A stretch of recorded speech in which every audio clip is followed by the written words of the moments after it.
What's up, dudes? Welcome back to another episode of Rhomas Men's Team. Pretty simple. We are a group of guys helping each other make progress towards each other's goals. If you're new to the channel, awesome and welcome. If you want to help support the channel and join our pro team, head over to rhomasteam.com/pro, where you can contribute to us on a donation basis. We also give you access to exclusive content, mastermind groups, etc., etc. So anyway, hope you enjoy this episode, and we'll see you on the team.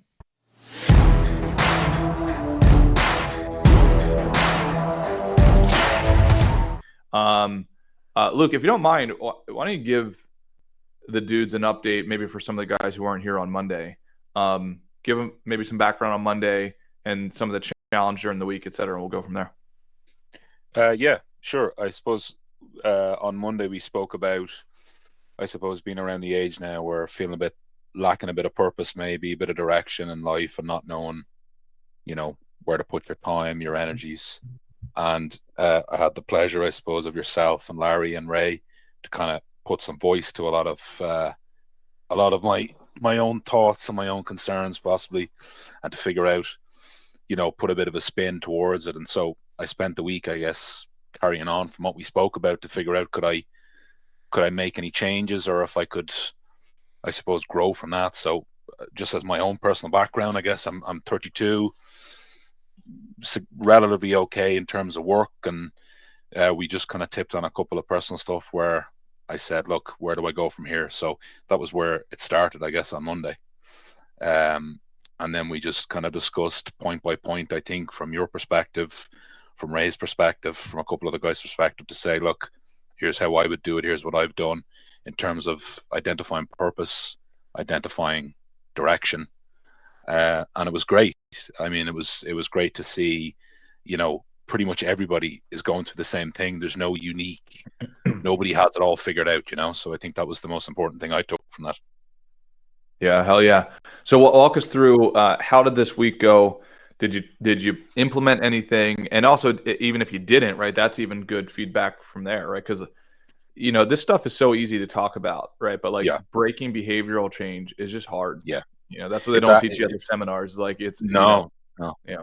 And what I will say is, like, I went away on Monday from our discussion, super pumped. I was like, oh fuck yeah. I was like, this is it, everything's going to change from here. And that's a pretty short-lived burst of energy, I guess, right? So I'm sure you've experienced that yourself many times. Yep. It's one of those kind of like, yeah, people are in my corner, I guess, or I understand, and people understand that it's not that big of a deal, and a problem shared is a problem halved. That's the reality of it. So that's a great line. It was to carry on that enthusiasm, which obviously wanes the next morning when you get up and you're back to reality. And I suppose the shine of having discussed your life goes off, because you have to get up and get into work and figure out all those other problems. But what I will say is, what I did do was I paid close attention to I suppose I paid close attention to my habits. I paid close attention to the stories that we tell ourselves and the reality behind them. And I had mentioned to you, one of my biggest issues was, or not issues, so to speak, but my biggest concern was inability to make decision, right? And so I was looking into that a little bit myself and just figuring out, okay, is it an inability to make decision, or am I putting myself in a position where I have to make decisions that I shouldn't be making? And so what I done is that the decisions I can make decisions quickly, right? But only when it's both options are comfortable, right? And so what I found is that the ones that are the most difficult to make are decisions where both options are uncomfortable, and not making a decision is in itself a decision. And so what I found, I was letting things prolong, and they would come to their inevitable conclusion, and that's the decision made, and I didn't have to make it. And so it's almost like I don't have to be as accountable, if that makes sense. Yep. So I'll give you an example. Like, the gym closes at 10 p.m. And so I'll be like, no, I have to go. And I can consciously see the timer is ticking and the clock. I'm going, oh, well, it's 9:30 now. There's no point, And so I didn't make a decision, but I did make a decision. And so what I'm trying to do is I'm trying to take that out of my day.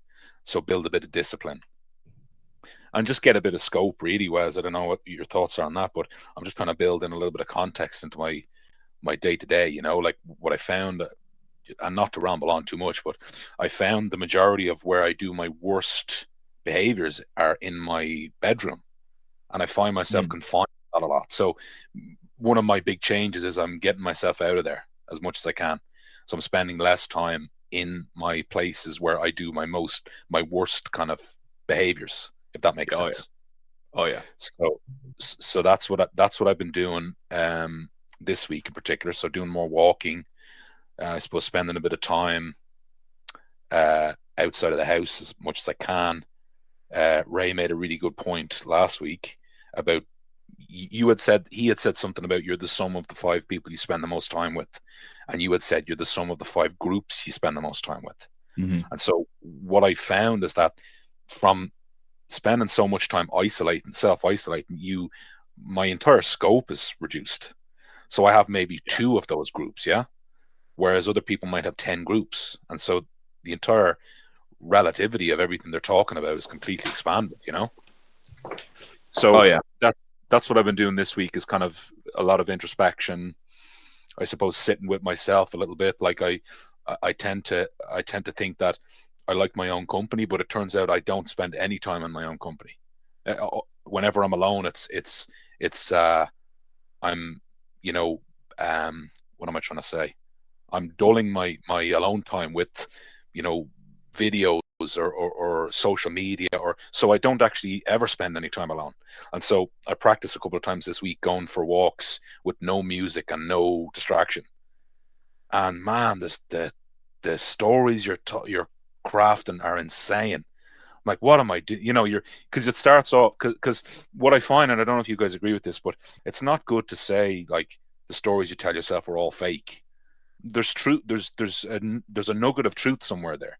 Yeah. Do you know? So I'm thinking, okay, how do I get to the nugget of this truth? And so talking to yourself like you're somebody else is crazy, because, and I'd never done that before. Like I'm answering my own thoughts that are coming on. I'm like, what the fuck is going on here?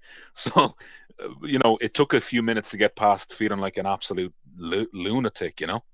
But when you start teasing these out, it's like you will be discussing with anybody. You know, Yeah. so that's kind of what I done, and I built a bit of habit, I suppose. I'm back in exercising more regular. I twigged that, and I don't know if you agree with this, Wes, but just because I don't have a direction, why would I not be the best version of somebody who doesn't have any direction? So, Mm. like, I might as well be the best version of myself, and then I figured something will come along with that. So just fix the path, I suppose, of the journey towards bettering myself, I guess. That's what I've been Yeah. doing. Yeah. Can I ask you a question about that? Please, please. So I think a lot of things that you said were really profound in there. I really do believe that picking a project to focus on is right, like having a really clear mirror on yourself. Yeah, So for instance, if you pick a project, and we all are guilty of this, including myself, it's like, all right, I want to lose 10 pounds. I'm not yeah, going to stop until I lose 10 pounds. Okay, great. And like, let's not add 100 projects, because then there's almost excuses baked into it. I'm so busy, I can't focus on that right now. there you go. Yeah, Yeah, it's like that's you my pick fucking one life story, project, man. and it's like that's going to be the project, and Mm, pick a timeline as well. Not a timeline necessarily to completion, but a timeline of mm, commitment. Okay, yeah, in the next 2 weeks, this is going to be my sole project. And man, if you zoom in on your behavior there and you give an accurate audit of it, it's amazing how much of a mirror it is. mm, Because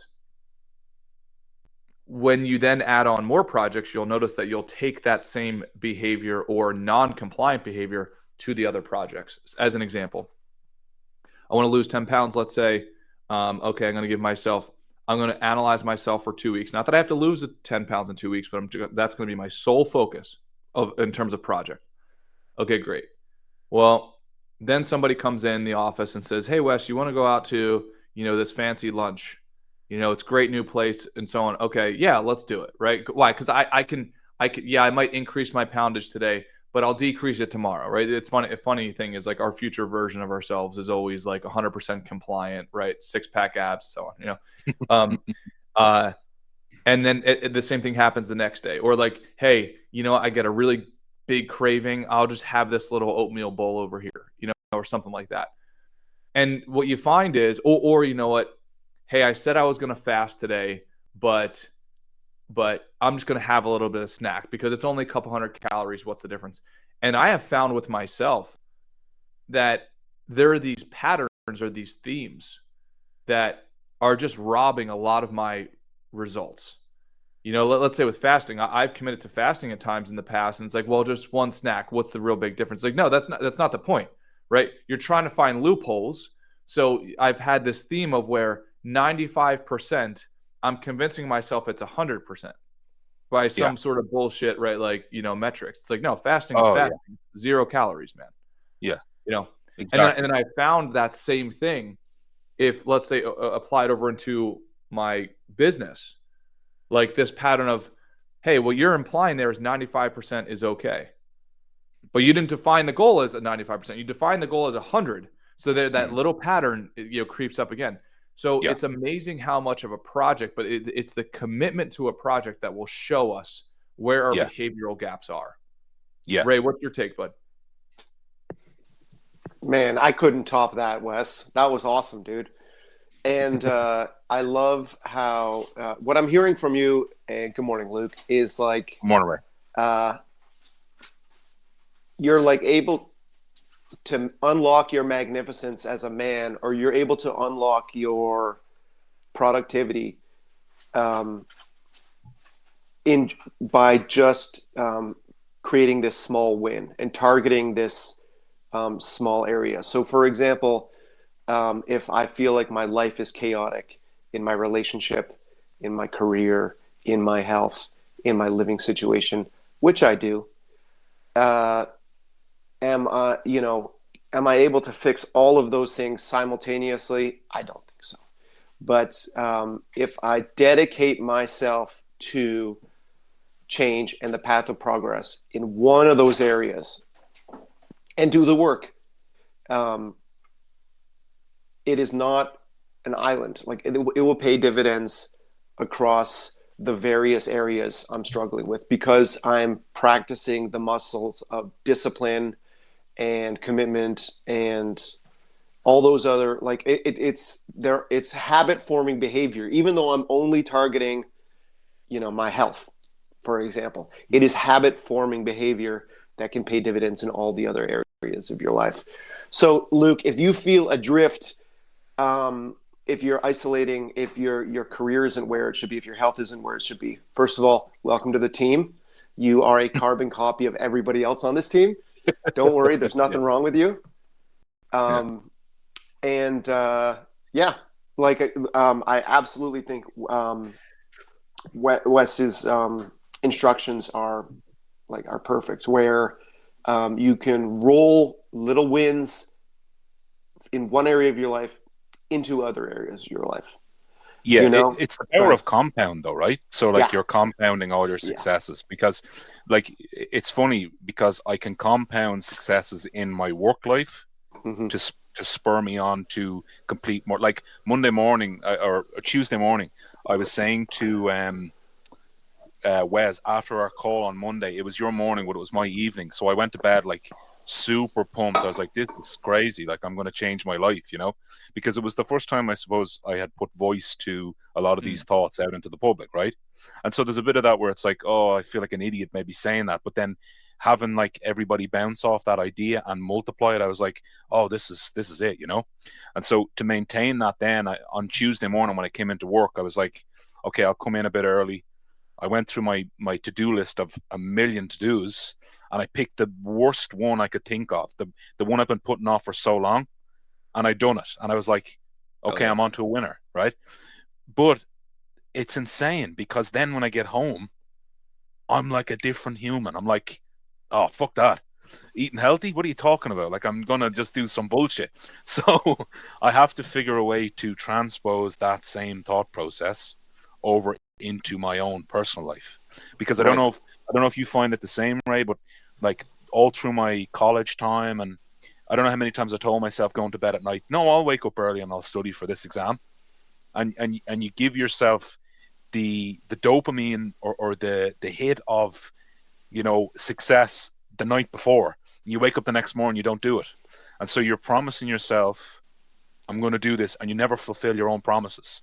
Yeah. And so that's what I feel like. And I don't know if maybe it's just an age thing, but that's caught up with me now. Now that I'm in my 30s, I'm starting to not even believe my own lies anymore. So I'm like, okay, I know I'm full of shit, you know, I'm not going to do that.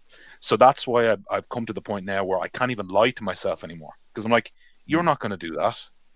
Don't go to bed telling yourself I'm going to get up early and go to the gym. You know you're not going to do that. So it's like facing yourself and being like, you know, stop being a bullshitter. So that's what I tried to do this week a little bit, was like, don't make these like crazy promises like, I'm going to go to the gym 5 days this week, I'm going to get my diet right, I'm going to do this thing, I'm going to do this. No, I had to pick one thing. And the major thing this week for me that I wanted to get out of the way was that we had a bit of a family issue maybe 2 years ago where me and my grandfather fell out.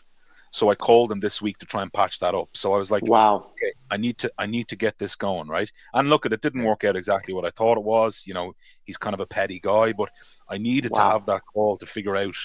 That's okay, awesome, man. What's going on here, you know? Well, you know, it might sound awesome, but it didn't feel awesome. If that of course makes not. sense. No, dude, I've got. Yeah. I'm surrounded by those kind of dynamics where I'm waiting for the other to apologize and they're waiting for me to apologize. And it's just a Cold War, right? And so I love how you just stuck your hand out through the thorns for a handshake. And was it vigorously shaked back? I don't know. It doesn't matter to me, really. Yeah. Like, we're talking about you being on the path of progress, right? And we're talking about you interrupting the patterns that aren't serving you anymore. Yeah. Right. Yeah. And I'm just very impressed, Luke. And I want to thank you again, because there must have been some kind of magic in that call on Monday too, because I've had a great week. Yeah. And really? I'm coming off a real funk where, you know, I don't think I sold an artwork for June, July, August, or September. And I sold one this week. Nice. And I secured two more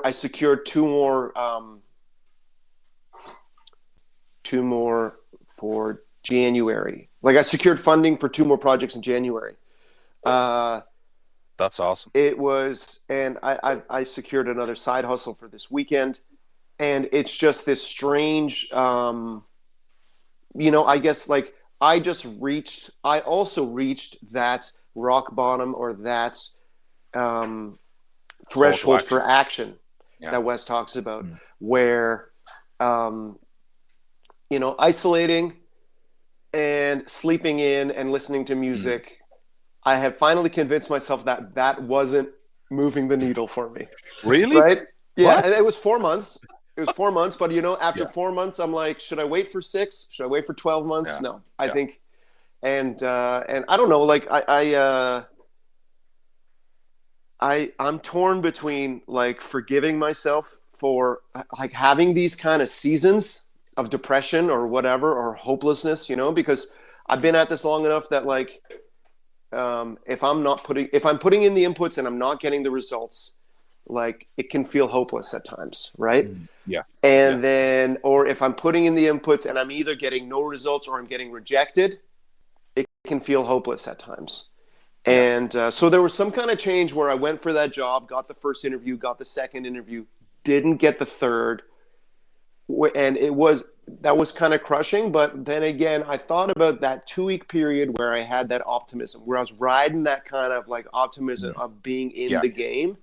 Yeah. And that kind of, like, I think I was able to turn that into, you know, well, if sending one email got me these 2 interviews, you know, I'll send a couple more, and then Monday, the powwow we all had together. So, thank you, Luke, and thank you, Wes. Yeah. I found Monday so helpful, because like, it was almost like a light at the end of a tunnel or something, and not to be too dramatic, but I was like, oh, you know, these are guys that seem to me, from my perspective, have their shit together. Right. They know what's going on. They're world weary. I And do then anyway. for me to say something and then everybody go, oh yeah, of course. You're like, oh fuck, this is the most this is common as anything. Right. Yeah, and what we Wes, call that in 12-step recovery is identification, right? Yeah. Where you think you're hopeless and you're lost and you're a sheep wandering in the wilderness, but then the rest of us will say, I was there and got from A to B, or I'm there now and here are some of the tools I'm using, right? That we call that identification, where it's like, hey, I'm not alone. I don't need to isolate. I'm here workshopping these problems. I have this community, and now I feel like I have a slightly better chance of figuring this out than I did before we had this talk. You were going to ask Wes a question. I was just going to say, further to your point where you said that 2-week high that you got from doing something, putting an action into place and getting a result from it, and then you didn't get it, so you slightly dipped. I feel like, Wes, you would have something or some knowledge around bottling that 2-week of positive action and progress and keeping that rolling, almost like some kind of a downhill where it just doesn't stop and you just keep going and it keeps happening. That's what I was kind of thinking, because if you come off the back of something like that, Ray, and you spit into the next thing straight away, where I'm exactly like you, I'll do something and I might fail it and I'm like, that's it, I'm never doing this again. But to take that and go straight away onto the next one. I feel like you've had that in business, Wes, or something before, So I actually think you both sort of surfaced the answer in the dialogue that you've been having, and so I've been writing some notes here. Luke, I would edit one word that you said earlier. You said, Ray reminded everybody it's not the top 5 people you hang out with, it's the top 5 teams, and then you edited it to say groups. And I know you didn't mean it, but like my vote would be we keep that word teams in there, because teams implies a certain progression towards something. We have a stated mission, and whether it's implicit or explicit. And if we combine that model to staying in the game, and what you said, Luke, earlier, of changing, like getting back into the environment.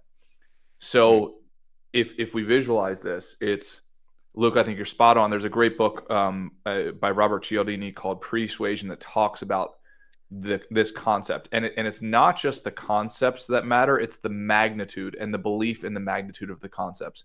So my understanding was, in that book, he outlined that human beings are not action creatures. We are reaction creatures.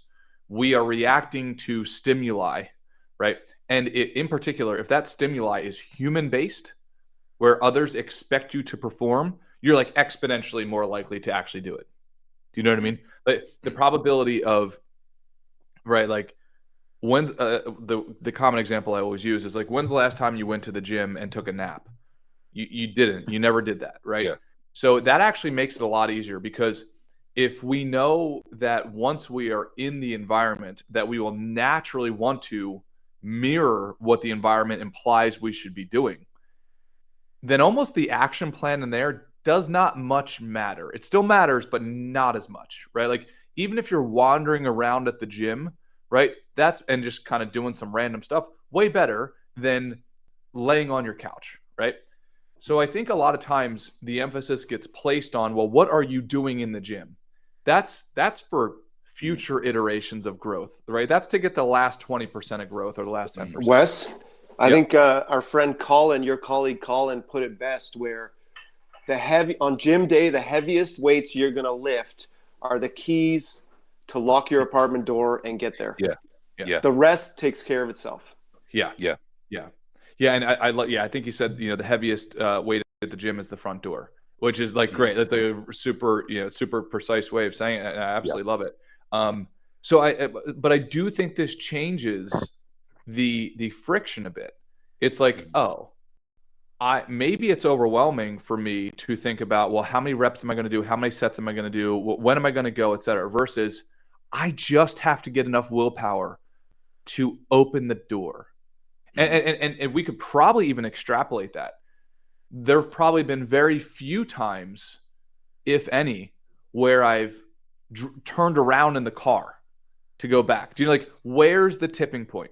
There have probably been very few times, if any, where I've walked out my front door and then turned around. Do you know what I mean? So the scope of action is not, hey, how do I work my face off in the gym? It's how can I just muster up just enough emotionality in the positive direction to walk, right? Like, Luke, let me ask you this. How in terms of feet, how many feet is it to get through your front door from where you typically put your human in your place? From where to get out of my door from my apartment? Yes. Like 7. Right. 7 feet. Right. So instead of me having to focus on how do I do all of this balloon stuff up here, it's more of like, how do I just get 8 feet, right? Just 1 foot beyond my front door. And I would tell you guys, including myself, not to sleep on this because it's so funny. So when I have cravings, right, it's like every time I'm about to leave, for some reason, it's like, I need a snack. That's what my brain says. Like, hey, before you get out there in that treacherous, like, Orange County terrain, right, you better stock up on 400 or 500 calories real quick. You know what I mean? Yeah. You know, and my brain is always convinced, well, it's like, if I don't do it, right, I'm never going to get food ever again. But the reality is, it's crazy. If I just ride that craving wave, as they say, I forget about the craving roughly 2 minutes after I've left. It's actually really, it's so insane. It's like insane. Almost level 10 craving to the point of like, like, obviously I need this. To 2 minutes later, I've forgotten about it because now I'm in the car, I'm on the phone or whatever. It's really wild. It doesn't take too many of those to string together. It's just like, oh shit, I lost 3 pounds. Like, oh shit, I went to the gym 4 times this week and I didn't go at all. It's like, because I just focused on that 7 feet out my front door. So I don't know what Luke, what's your perspective? No, I think you're so spot on, Wes. And, you know, oftentimes, I don't know about you guys, but I often rely on these little, you know, darts of motivation to provide action. And sometimes I'll wake up and I'll go, no, this is it now. I'm going to change everything. And I'll start this thing. And that coasts me along for a couple of days.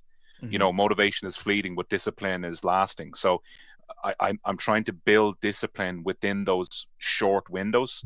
But it just doesn't work because you've built it on a house of cards, really, right? So, you know, this whole concept of, you know, I'll do this every day. When you're at the absolute peak of your, you know, your mental space, you're super positive. You're like, obviously, I'm going to gym every day and never eat anything bad again. But the first hiccup, you're upside down. So, this idea of how do you eat an elephant? You know, one bite at a time. It's that same concept. It's, you know, you take the steps outside the door, and then what do I do outside the door? Well, it's just a short walk to my car. When I'm in my car, but the first hiccup, you're upside down. So this idea of how do you eat an elephant, you know, one bite at a time, it's that same concept. It's, you know, you take the steps outside the door, and then what do I do outside the door? Well, it's just a short walk to my car. When I'm in my car, well, I might as well drive to the gym. I don't have to work out when I get there, but I'll just get there. And then when I'm there, it's embarrassing not to work out because who stands in the gym in front of everybody and watches them? You know, that's a weird thing to do. So it's the art of compounding these little small wins. You know, but no, I'm super on board with that. It's that first one, and it feels almost insurmountable, and it's insane because, like, you'll do it for something so non-meaning. Like, I won't get out of my bed to improve myself, but I will get out of my bed and drive an hour to get something that I really like the taste of. Right, Luke. It's like to do something unhealthy ain't no mountain high enough. We'll right? But like, I'm going there. Yeah. Like, to score some drugs or something, we would drive across town. But you would kill someone, you know? Yeah. Or and not just us. Like, I have. Yeah. Only one though. And there's something to be said about feeling like the pulse soften into nothing. But no, but truly, you're so right. Like, Wes, what is it about us that, like, we will Like, and in 12 step, we say, if you spend half the energy you use to get high, if you spend half that to improve trying yourself, to get sober, you're gonna, It's insane. you'll be healthy for the rest of your life. And what is it, Wes, about like our cravings and crazy. our like our self-destructive behavior or negative behavior or like lazy behavior or whatever, these vices? Yeah. We're programmed to like we're like the Manchurian Candidate, where like we hear the word potato chips and we're just kind of like robotically activated. Right? I'm on. Yeah. Yeah, well, I think, I think it's funny. I think the first thing is like there's times to be psychoanalytical. There's other times to where it's like, hey, this is the quick shortcut. I mean, we all know that for a lot of things we're talking about, it's like it gives us the immediate feeling, right? We don't have to be rocket scientists to be like, yeah, the potato chips, they taste fucking amazing. That's why, right? Like, and like instant gratification. Don't make it so easy, Wes. Give us something more than that. But here's the other thing, right? Yeah, it's the feedback loop is so short, Wes. 100%. So short. That's what it is. These short wins, and unfortunately, we live in a time period now where across the board, it doesn't matter if it's from a caloric perspective or it's from a entertainment perspective and so on. If I were to add up all those things, you are fighting against trillions of dollars, not billions. Yeah. Trillions of dollars of tidal waves coming at you, trying to convince you to not do the long duration stuff. Yeah. Yeah. Like Luke, get on. Like, I would challenge you to go on Instagram and not look at, like, how long does it take before you look at race cars and big bootied Latino women? It's like you are up against like a supercomputer that is designed to get you to consume. Yeah. Right. And you don't have a chance. No, but that's the thing. It's the ultimate battle, right? And like this is the whole point. Like my entire life, and this week in particular, Wes, and you might feel the same way. But everything I've uncovered about myself, my entire life is based around, short-term gratification all the time. Yeah. The quickest route to a brief window of reprise, right, or reprieve or whatever. And so, trying to switch that on to delayed gratification instead of that short-term. That's the challenge, man. Like, even when, Ray, you said something really good on Monday. You said, find some time to sit in your emotions and try and figure yourself out a bit, right? And so I on Tuesday evening after work, my first thing I do is I get in and I drown myself out with some type of, stimulus. Yep. Yeah. I've been hiking all day. Distraction. So I sat for a while and I said, okay, what am I feeling? I'm like, okay, I'm hungry. No, I'm not. I shouldn't be hungry. I've way too many calories already eaten today. I'm not hungry. I'm bored. Where's my phone? I'll leave my phone over there. And it cycles. You're horny. No, I'm not. Why would I be? Oh, look at this thing. No, I won't look at this thing. And then the root gets down. It's like, well, you get down to the bottom of it. You're like, there is I don't know bottom. how to be alone with my thoughts. Correct. Like, I'm actually, I'm actually very uncomfortable. Yes. With my thoughts, right? I remember my dad, he used to, like, at some points he had a newspaper open in front of him, a radio playing the news, and like CNN on the TV. That's me. That's me. Yeah. I have if I'm playing whatever, Xbox or PS2 or whatever, or PlayStation, I have the PlayStation on. I have a podcast in this ear. Right. And then maybe there's a movie playing there, and I'm like, what? My brain is fried. And you're playing, and with the other hand, you're playing that game where you like put the knife between your fingers. Yeah. And or you throw playing cards into a fedora. I know. And so Luke, but again, dude, Wes, remind him that he is not alone. Remind him, like, this is why we come together Mondays and Fridays to fight this battle together. Well, hey dudes, sorry for the interruption here. Just wanted to let you know, if you want to join our pro team, go to romasteam.com/pro. You can help support the channel. You will also get access to exclusive content, masterminds, one-on-one sessions, etc. All right, back to the episode. Together. Well, absolutely. Yeah, I mean, 100%. We all do. And I think the cool thing is the sooner we realize two things. Number one, that the game doesn't end, nor should it. And as Warren Buffett said, if you played golf for the first time and you hit 18 hole-in-ones, you would never play again, right? It's just like, so it's that complexity. The ratio of wins to losses is really important to keep us going in perpetuity. The second thing is, I'd be curious to push on you guys a little bit. How much of it is I don't like to be alone with my thoughts, or maybe the subcategory of that? How much am I just avoiding the work? I'm just avoiding the effort. Yeah. I'm staying in my comfort zone. 100%. Yeah. I'm staying in my poopy diaper here in my crib, and I'm not doing the work. Yeah. Even though the rewards are like scientifically like they're undeniable. Yeah. Because I also wonder. I often think like we sometimes, right, like overcomplicate. It's like, oh, that guy's really motivated. It's like 9 times out of 10, I wouldn't define it as that.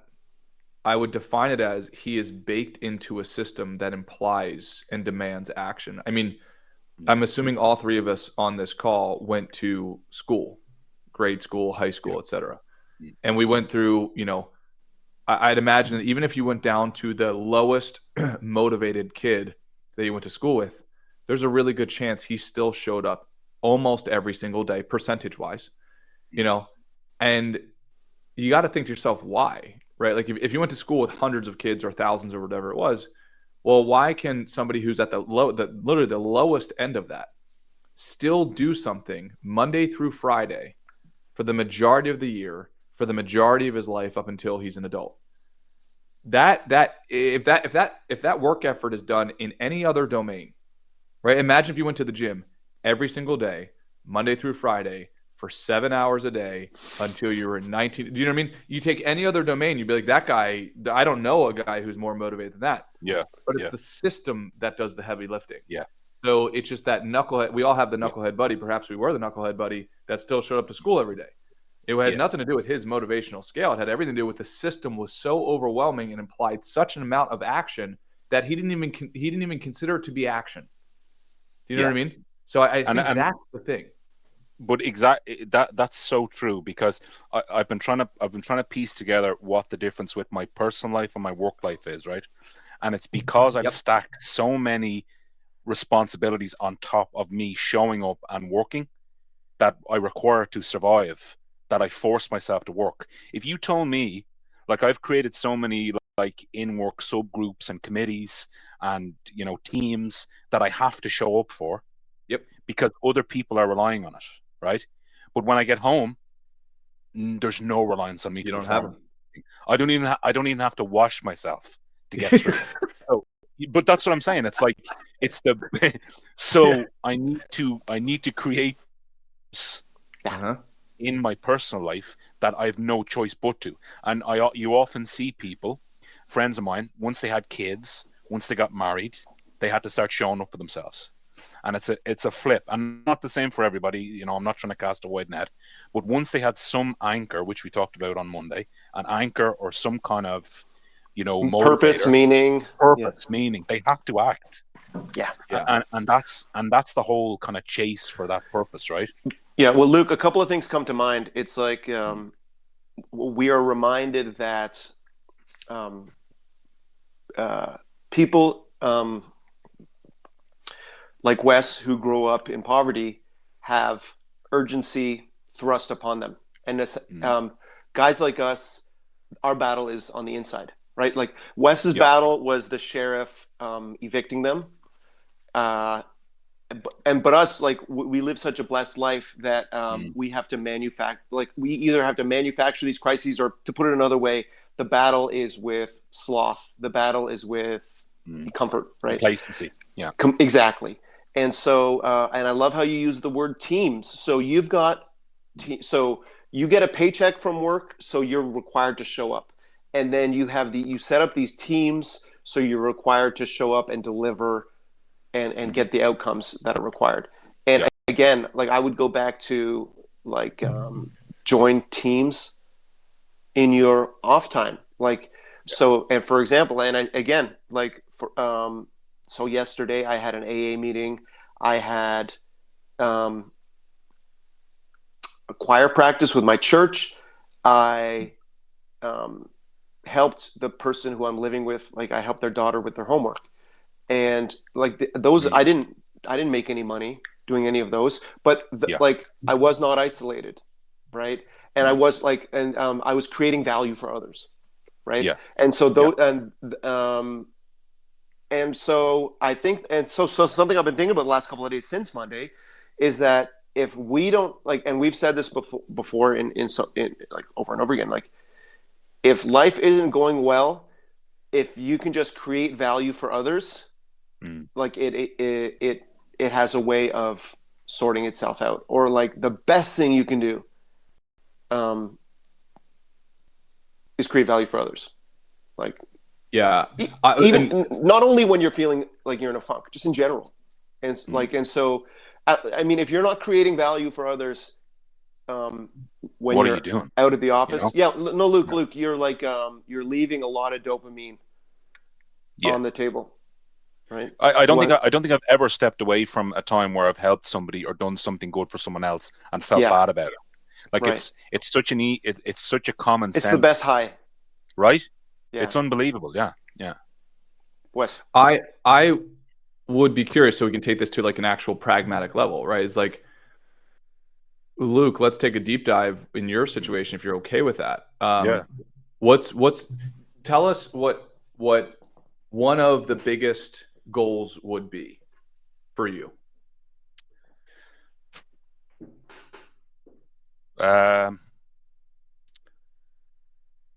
See, that's the hard part, because I don't even think I have a big goal. Yeah. And that's where I think the root of a lot of this comes from. Yep. I think Luke, we talked about that last week, but that's not an acceptable answer for today. So just even if you're lying, just just answer the damn question. Like, goal equals what?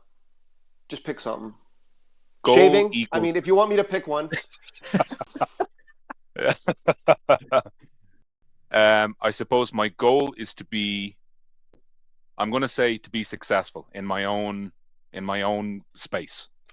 Okay. To be perceived as successful. Okay. If we break that down into subcomponents, what would be like the vision of yourself? Let's say 5 years from now, you say, you know, that's me as a successful man.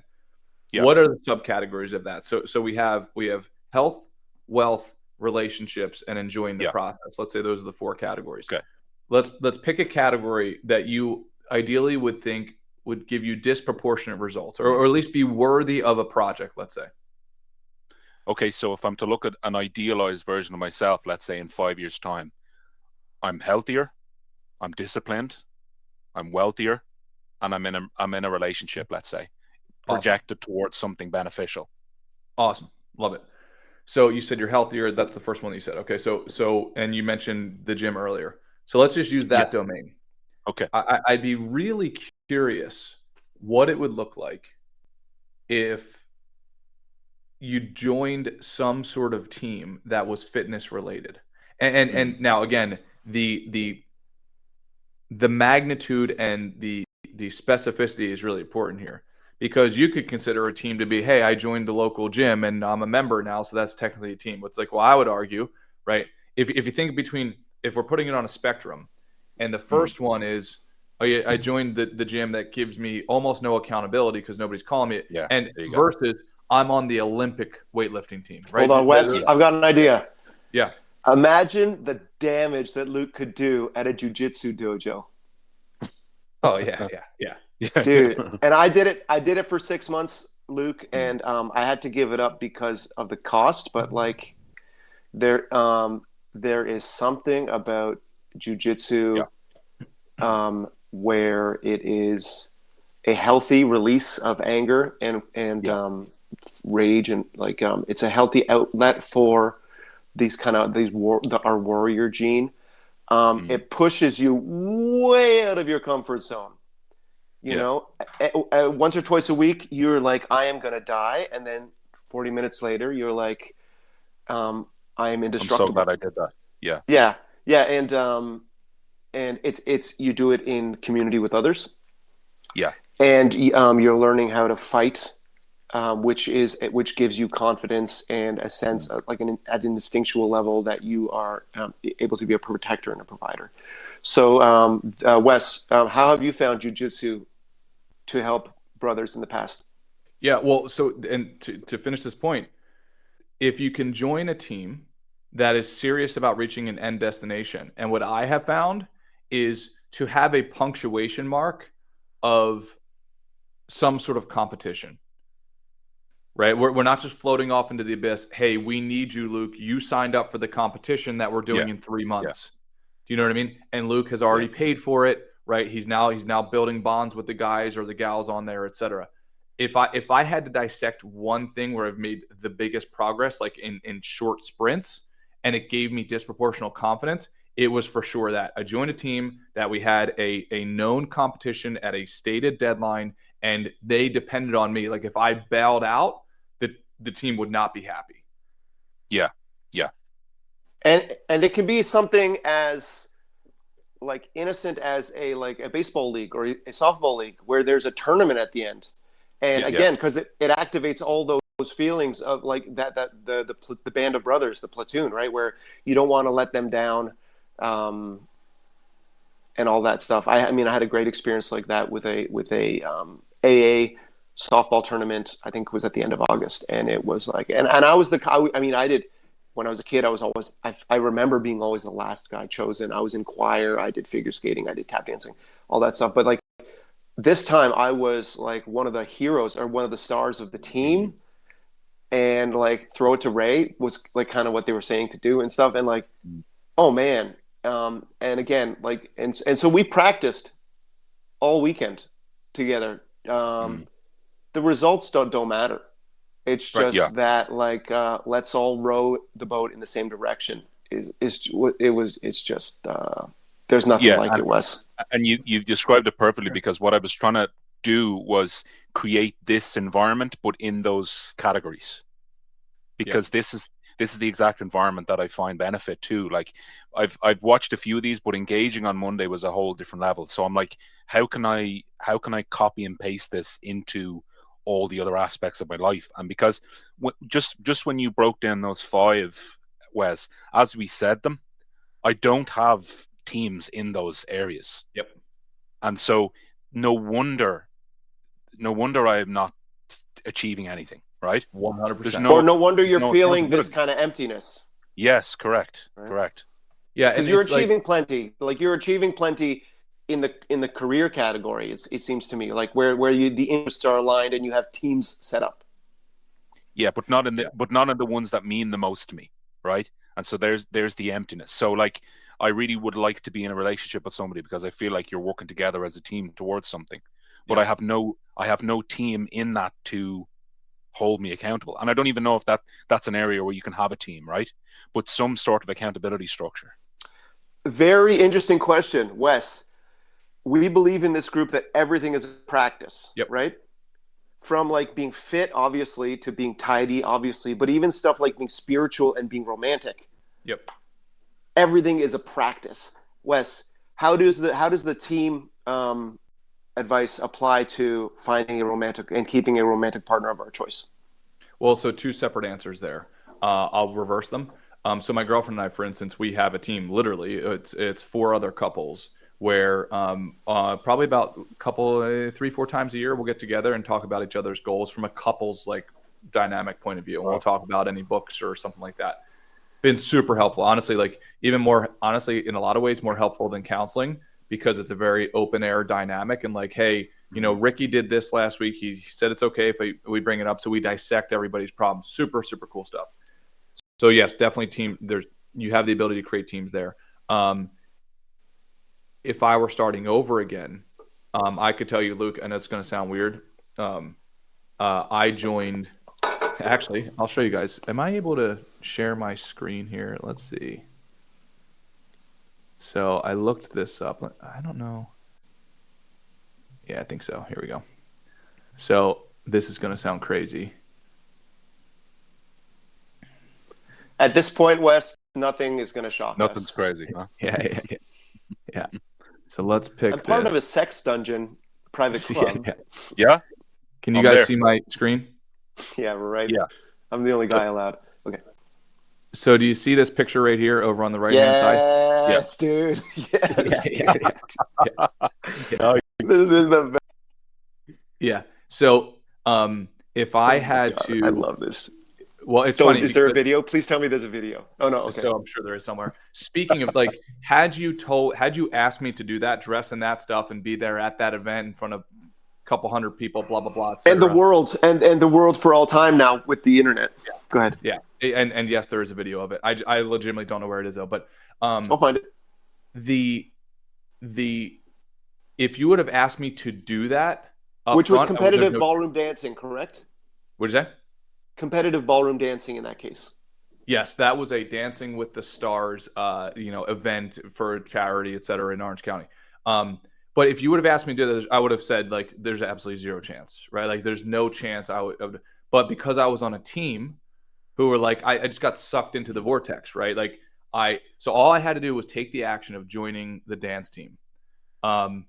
And I'd be more embarrassed of that if Ray didn't precede with saying he was a figure skater. So all I had to do was join the dance team, and then the rest took care of itself. You know what I mean? Like the amount of friction that one feels, right? The pressure that one feels when your team is saying, "Hey, man, right, where are you at? It's Tuesday at 6 p.m." Yeah. Right? Like it's a crazy amount of pressure. Yeah. So yeah, like the guys call Wes and they're like, "Where are you? I'm already wearing my cleavage makeup and I don't even see you coming into the studio." And Wes, like men dance, but real men figure skate. Just FYI, okay? Oh yeah. And I was gonna say, yeah. And so another thing that comes to mind, like I know that when I was thinking of like last week, I was thinking of the cliche things that we're embarrassed to do, that are team oriented, that could like brush up against our romantic lives. I was thinking of like a cooking class, or there's cooking and there's dance and there's other things like that you wouldn't think of as macho. Like obviously, like a jujitsu dojo is a very safe space for a guy like you to go into, right? But it takes bigger balls to do like a cooking class or a dance class. Yeah. And especially because like not only is it because it's kind of feminine, but you're gonna fail way more publicly in dance and cooking, you know? Yeah. And so so like, and these things have clubs like dance, cooking, like these things have clubs. They're full of women. It's a pretty easy fix. And that's why I brought the dancing thing. Is like, honestly, Luke, if you were my brother, I would tell you is, okay, well, if you want to check multiple boxes, I'm serious. Like I'm dead serious. Go join a dance team, because Ray is spot on. And there's that and improv comedy class, probably the two biggest needle movers proportionally that I've ever done. Took me way outside of my comfort zone. Also, funny enough, the rewards that sit on the other side of that, I mean, basically, it's almost all yours, because there's no other male competition, right? Like, and more importantly, when it comes to dance, you learn how to behave in a very appropriate and respectable way, and get very comfortable with being around women. Right? It's like an entirely different vocabulary. And then you get if you focus on one thing, which in my opinion as a man, you should always focus on building your skill in a given domain. If you focus just on that, everything else takes care of itself. Yeah. Right? I love that, Wes. I love that. Yeah. Stop right there. So Luke, for Monday, your homework is to identify those, and I think I meant to do this last week, but what I'll do is I will put my vision board and my goals list on the Discord, and which is just an expanded version of the 5 things we talked about, which are wealth, health, relationships, and enjoying the process.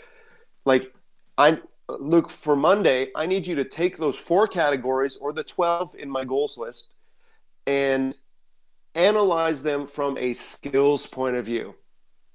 Okay? Wes, this is brilliant. I'm brilliant. Like, so go health. What is the skill I am lacking? Wealth. What is the skill I am lacking?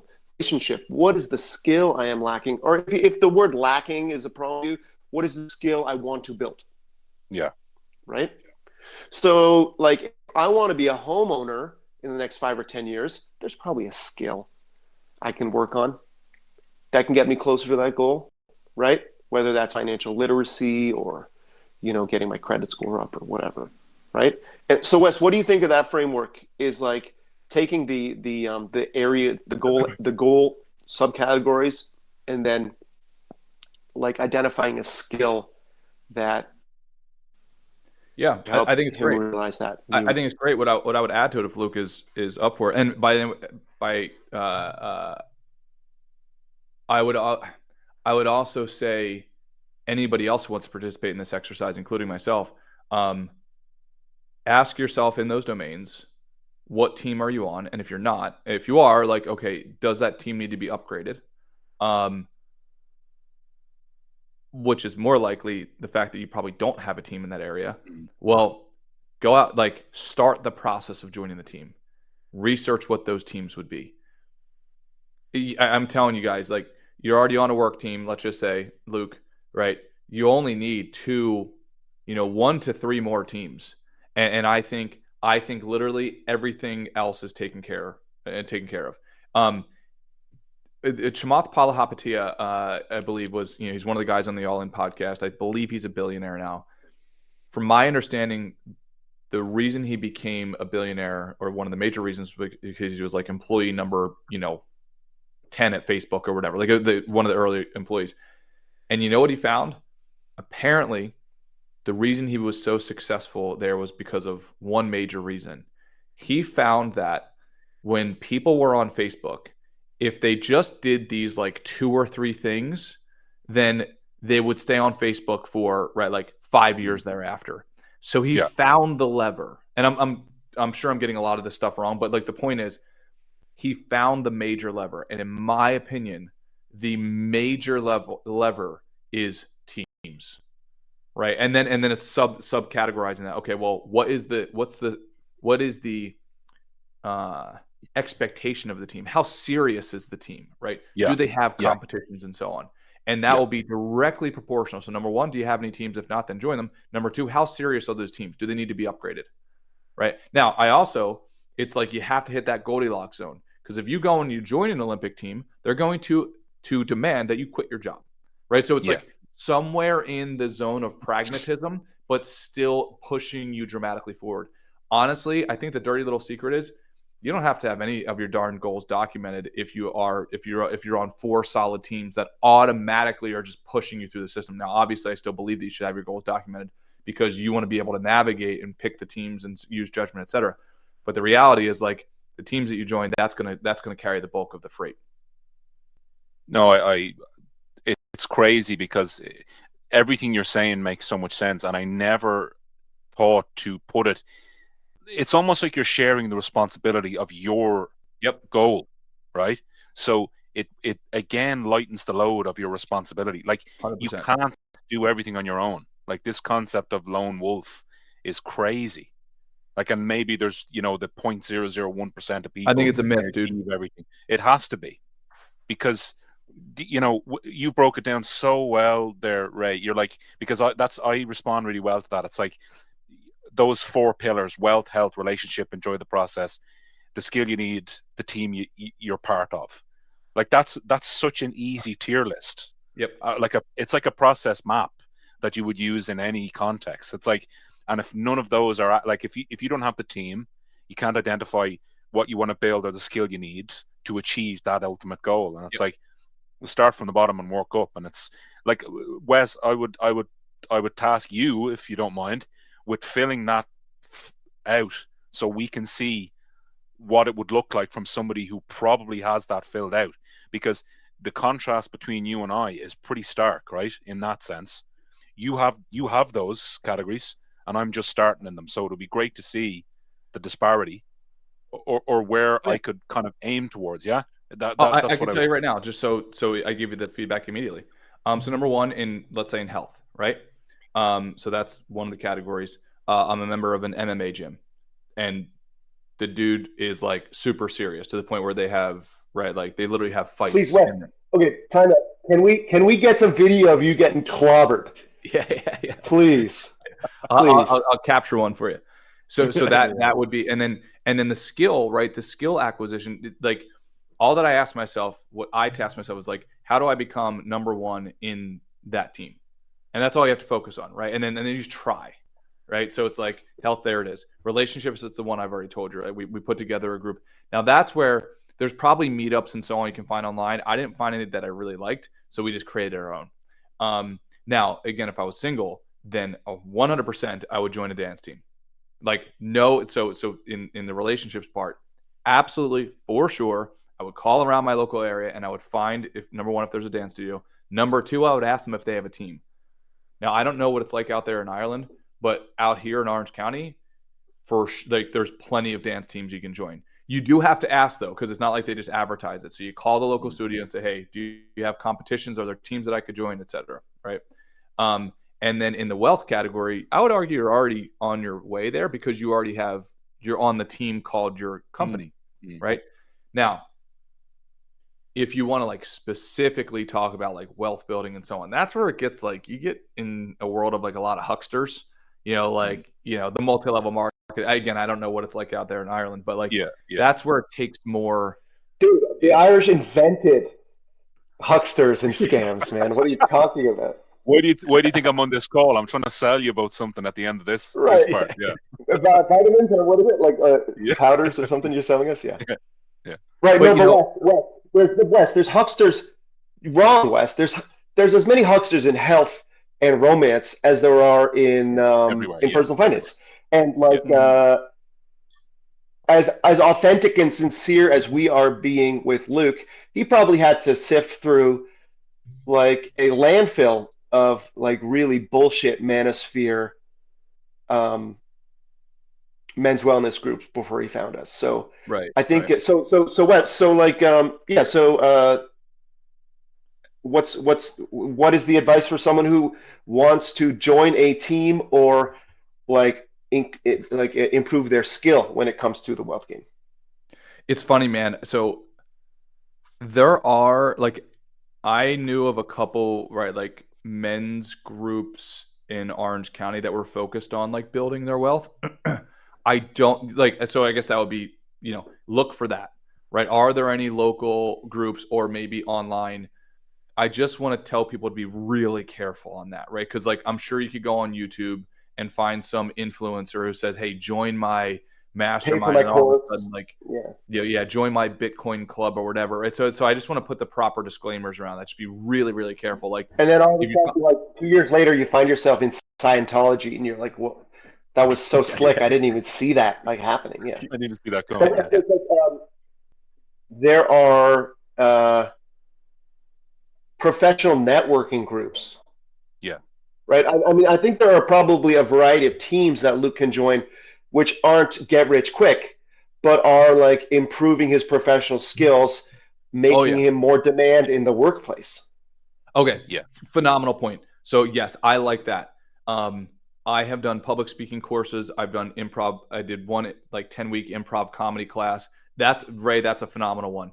So if you're talking about skill development inside of wealth building, 100%, like no doubt about it. And usually, Luke, 9 times out of 10, you can get a huge bump up. I mean, if you already have technical skills, then there's probably way more upside on the soft skills.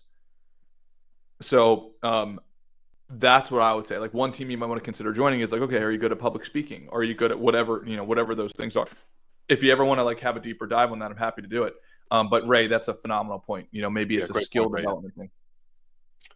Yeah. Right. So like I'm thinking Toastmasters is one we have here in America and Canada, which is, and you just go in there for 2 hours a week and they put a microphone in your hand and you have to present to a crowd, and you crap your pants the first week. you get indigestion the second week, and by the third week, you're craving it. Yeah. Right. And so is that the same as these like buy my course and you'll be on a private jet in like the next 2 years? No.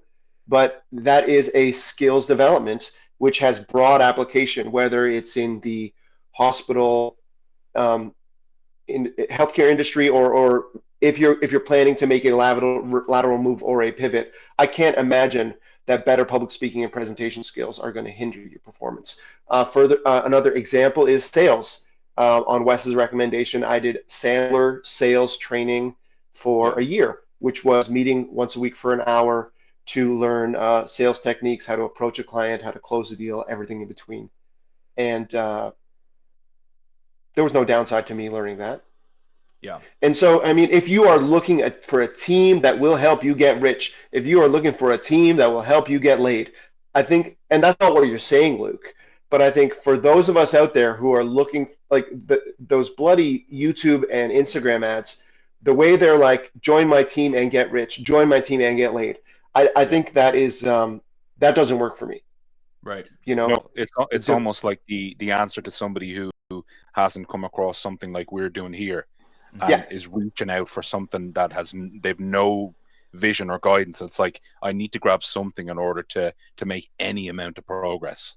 Right, so right. praise. Yeah, because what we're talking, and this is my final word, because Wes has to go back to whatever the satanic rituals with the Clintons or whatever he's doing over there in California. But the our group, Luke, does not require you at this time to pay for a course or a subscription or $1,000 YouTube or $1,000 Zoom weekend retreat.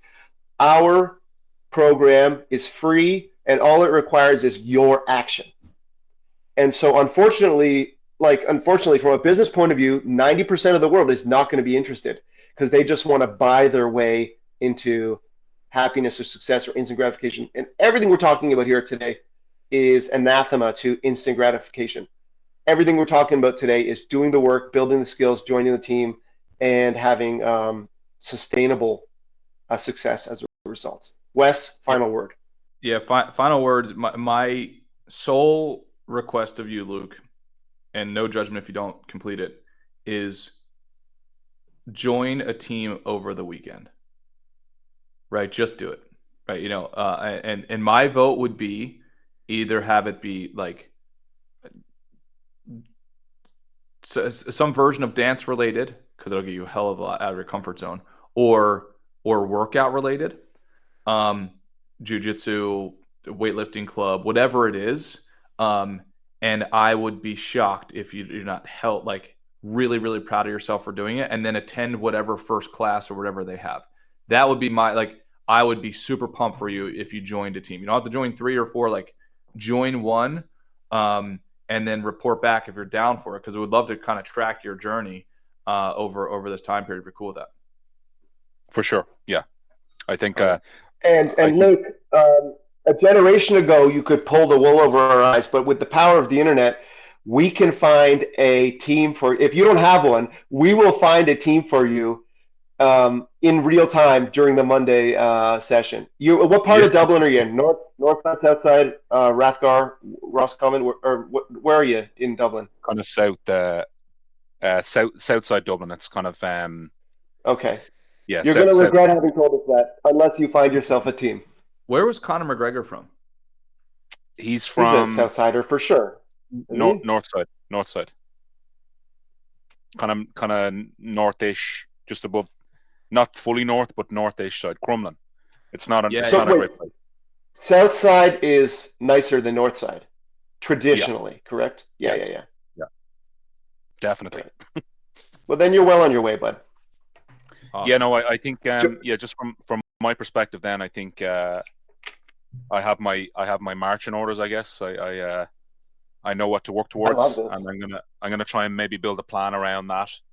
What we talked about. I might ask some more questions, Wes, on Monday. I don't want to keep you now, but just in terms of enjoying the process, I'm sure there's a matrix around that somehow, or maybe that's something you develop along the way. But I think I'm going to look around for some kind of team out of my comfort zone, something around a club, whatever, and see what's happening. Yeah, definitely. Yep. Awesome. All right, dudes. You guys are awesome. Love you guys. This was great. Thank you very much. Thank you, Luke. Thank you, Wes. Okay. Love you guys. Thank you, man. guys. Hey, bros.